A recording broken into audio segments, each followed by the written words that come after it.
네, 민수기 33장 49절까지인데요. 중간에 좀 건너뛰고 이렇게 봅니다. 그런데 내용은 이 과거 내용을 회상하는 식으로 이제 돼 있죠. 어,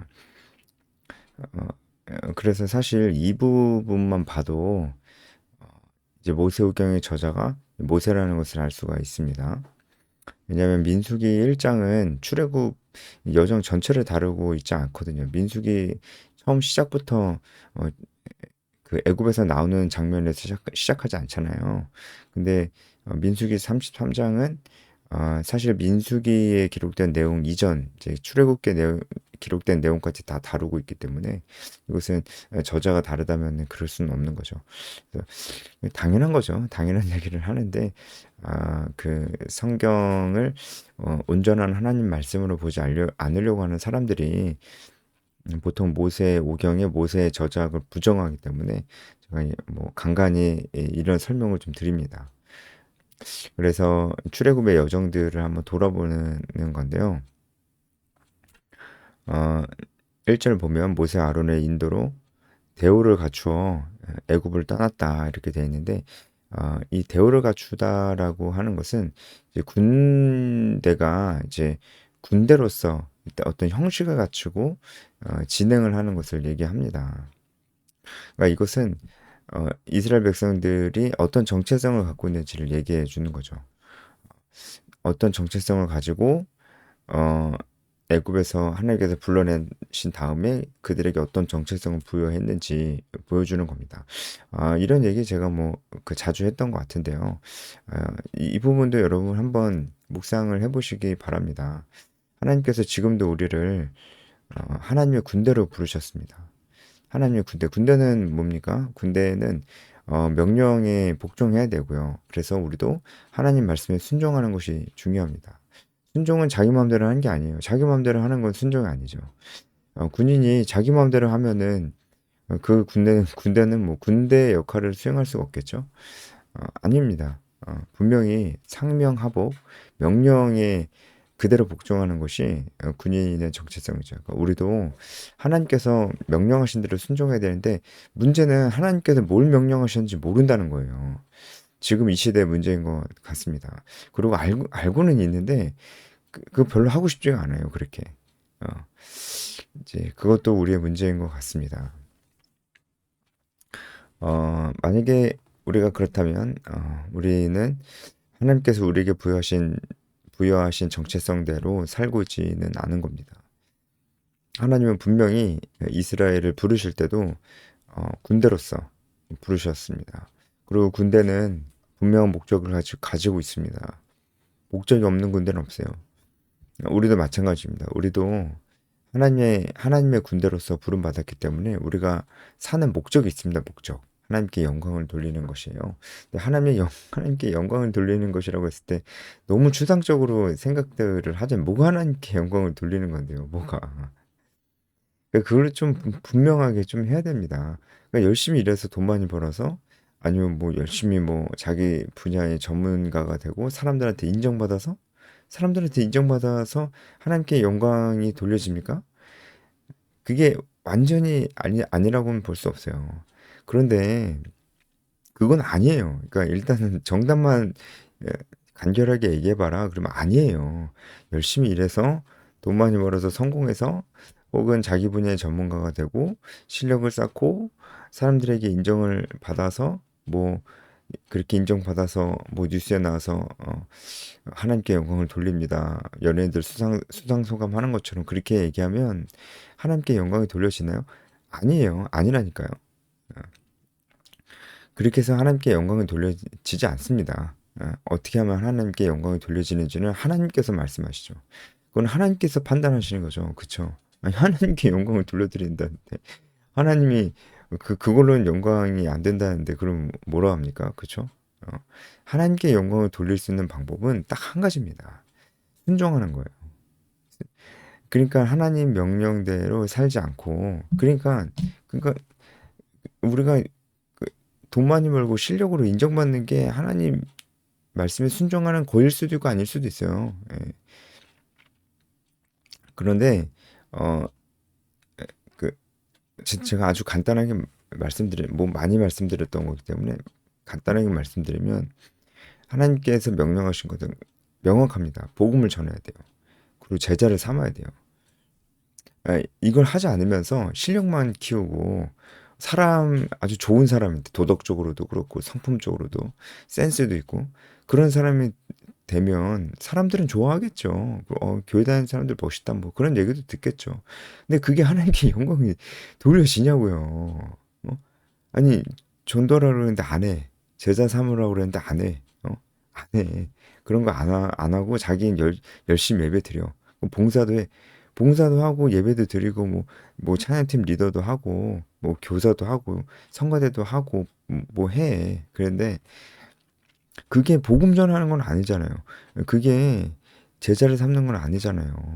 그게 그러니까 제일 중요한 거는 안 하는 거잖아요. 그것도 다 중요한 일이긴 합니다. 이제 공동체 활동 중요하니까요. 그런데 안 하잖아요. 안 하는데 어떻게 하나님께 영광이 돌려지냐고요. 이렇게 간단한 겁니다. 사실 뭐 그래 제가 이렇게 얘기를 해도 자꾸 이제 다른 얘기를 하려고 그래요. 이제 어, 그 자기 안에 뭐 자꾸 이제 다른 얘기 얼마든지 저한테 한번 해보세요. 뭐 얼마든지 이제 저도 이제 드릴 말씀 예상되는 얘기들은 다 있거든요. 또 많이 들어봤고 그래서 어, 그래도 안 됩니다.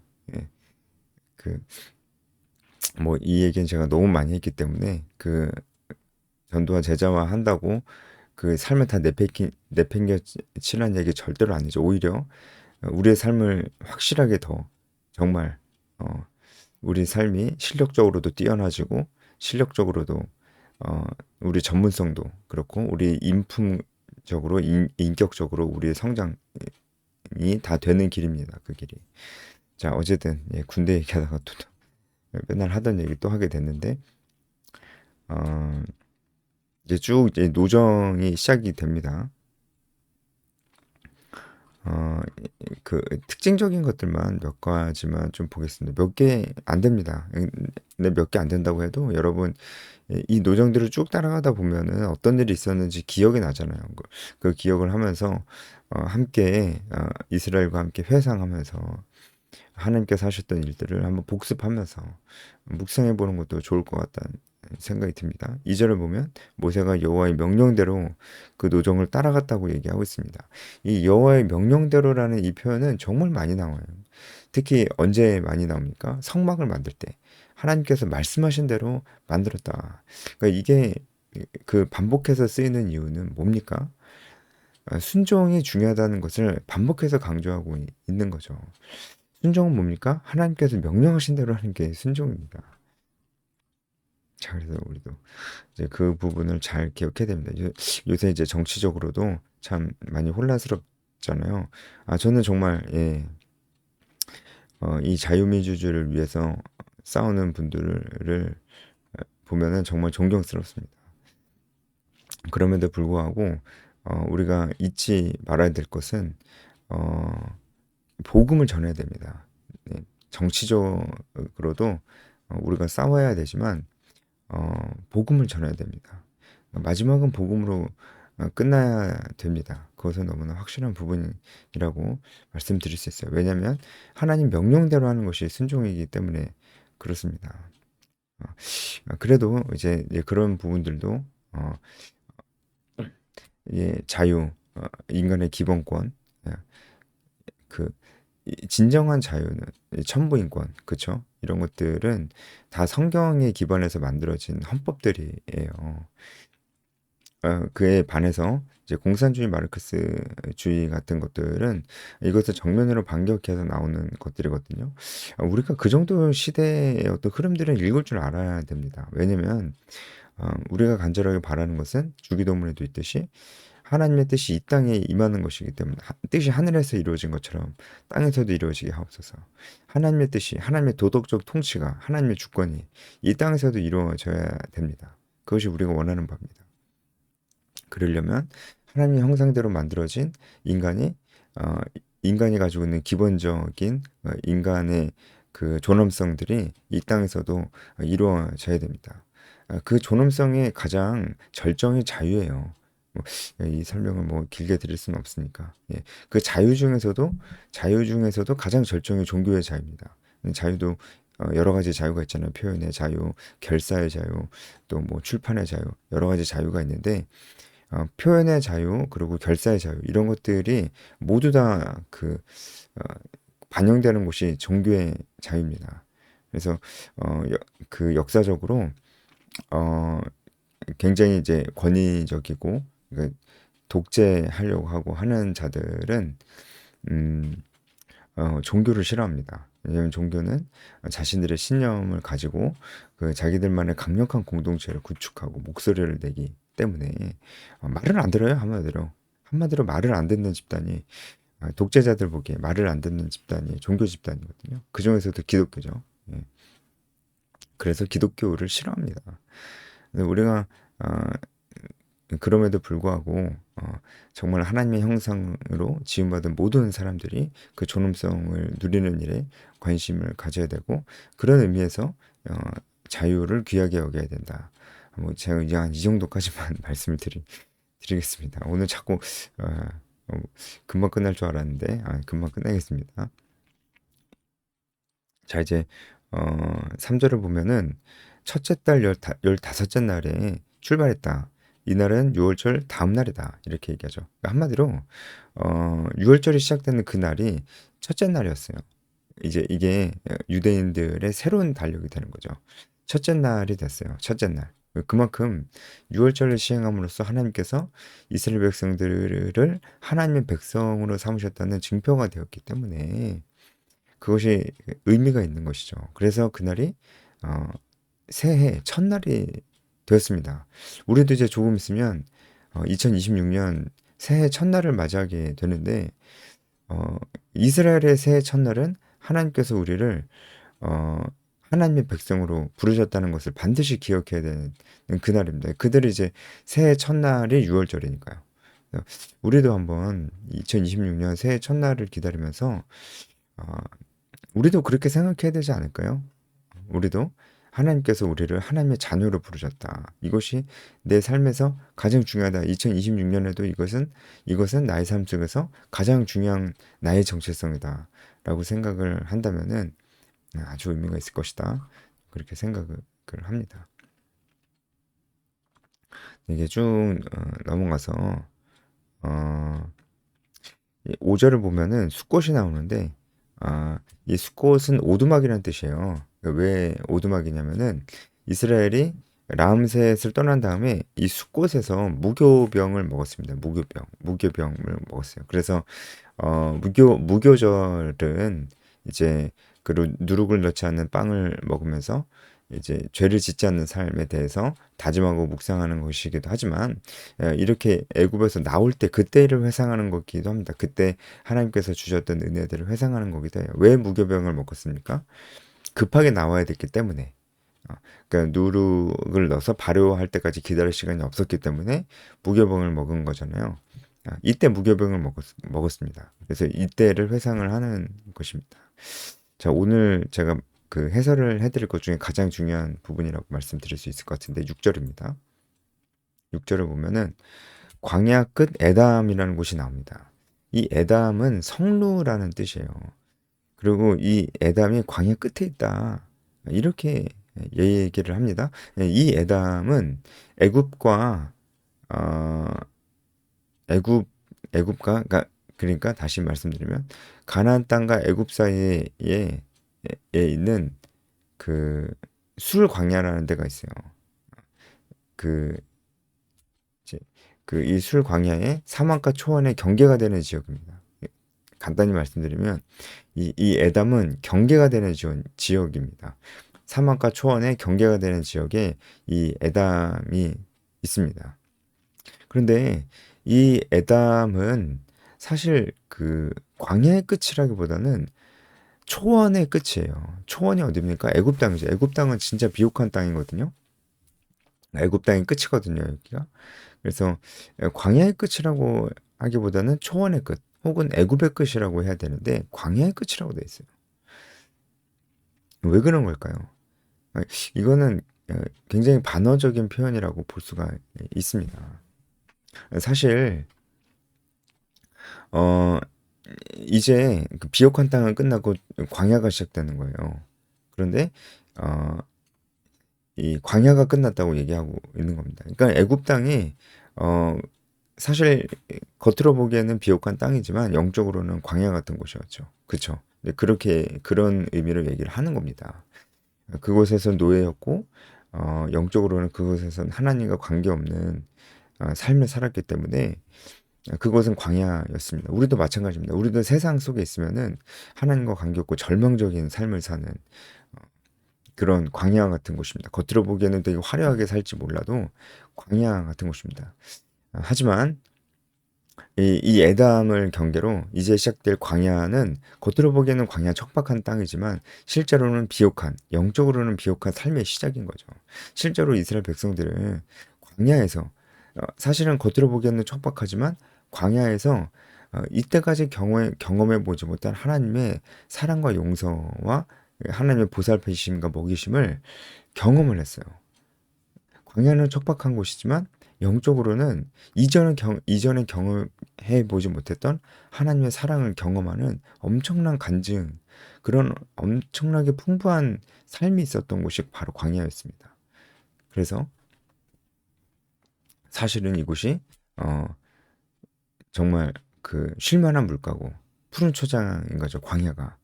그런 의미에서 이 예담은 두 가지 그, 그 의미를 가지고 있는 겁니다. 광야 끝이라고 그랬는데 이 광야는 세상을 얘기하고 세상은 비옥해 보이지만 그곳은 사실 광야라고 하는 것이고요. 그리고 이제는 진짜 광야가 시작인데 이 광야는 사실은 척박해 보이지만 영적으로는 비옥한 곳입니다. 여러분, 어, 우리는 자꾸만 세상을 그리워해요. 세상 사람들이 사는 대로 살고 싶어 하고 그게 되게 나이스해 보이고 그걸 굉장히 꿈꿉니다. 그렇게 하고 싶어. 기본적으로는 자기들은 그렇게 살고 싶어 해요. 말로는 아니라고 하는데 사실은 그렇게 살고 싶어 해요. 예. 그러니까 어, 그러면 그 심리는 어떤 심리입니까? 애굽으로 돌아가고 싶다는 심리예요. 그래서 이제 광야 시절 동안 이스라엘 백성들이 죄를 지을 때마다 자꾸 애굽을 그리워했던 겁니다. 근데 그런 심리가 우리 안에도 있다니까요. 어, 여러분, 우리는 광야에서 살아야 돼요. 광야에서 산다는 건 뭡니까? 하나님 명령에 순종하는 삶이에요. 근데 명령에 순종하면 광야예요. 광야는 뭡니까? 척박해요. 하나님 명령대로 살면은 순종하는 삶은 정말 힘들어요. 척박해요. 그러니까 복음을 전하고 제자를 삼는 삶, 재생산하는 제자, 영적인 리더로 살면서 매일매일 하나님과 인격적인 동행을 말씀과 기도 생활로 하고, 그리고 내 삶에서 일터에서 가정에서 하나님 명령하신 대로 우리가 살고 양심적으로 도덕적으로 우리가 그렇게 살고 하나님께서 주신 문화 명령에 순종함으로 나의 내가 가진 재능을 발견하고 개발해서 그것을 이 세상과 다른 사람을 위해서 쓰고 내 실력을 개발하고 어, 전문가가 되고 그렇게 사는 삶이죠.